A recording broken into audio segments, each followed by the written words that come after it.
ನಮಸ್ಕಾರ ವೀಕ್ಷಕರೇ, ದುರ್ಗಾ ಕುಕಿಂಗ್ ಚಾನಲ್ಗೆ ಸ್ವಾಗತ. ಇಂದು ನಾವು ಮಾಡುತ್ತಿರುವಂತಹ ರೆಸಿಪಿ ಕೆಂಪು ಬೆಳ್ಳುಳ್ಳಿ ಖಾರ. ಬನ್ನಿ ಇದನ್ನು ಯಾವ ರೀತಿ ಮಾಡೋದಂತ ನೋಡ್ಕೊಂಡು ಬರೋಣ ಈ ನಮ್ಮ ವಿಡಿಯೋದಲ್ಲಿ.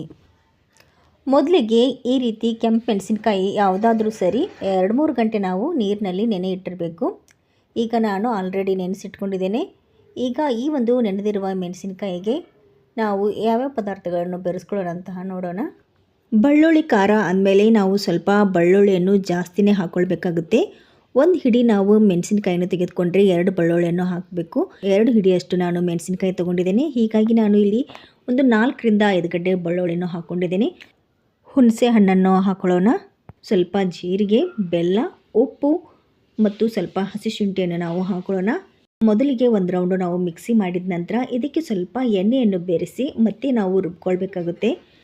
ಎಣ್ಣೆ ಹಾಕಿ ರುಬ್ಬೋದ್ರಿಂದ ಮೆಣಸಿನಕಾಯಿ ಬೀಜಗಳನ್ನು ನಾವು ಇನ್ನೊಂದು ಸ್ವಲ್ಪ ನುಣ್ಣಗೆ ರುಬ್ಕೊಳ್ಬಹುದು. ಈಗ ರುಚಿಯಾಗಿರುವಂತಹ ಕೆಂಪು ಮೆಣಸಿನಕಾಯಿಯ ಬೆಳ್ಳುಳ್ಳಿ ಖಾರ ರೆಡಿಯಾಗಿದೆ. ತುಂಬಾ ಸುಲಭವಾಗಿ ಸರಳವಾಗಿ ಮಾಡ್ಕೊಳ್ಬಹುದು. ಈ ನಮ್ಮ ವಿಡಿಯೋವನ್ನು ನಿಮ್ಮ ಫ್ರೆಂಡ್ಸ್ಗೆ ಶೇರ್ ಮಾಡಿ, ನಮ್ಮ ಚಾನಲನ್ನು ಸಬ್ಸ್ಕ್ರೈಬ್ ಮಾಡ್ಕೊಳ್ಳಿ. ನಮಸ್ಕಾರ.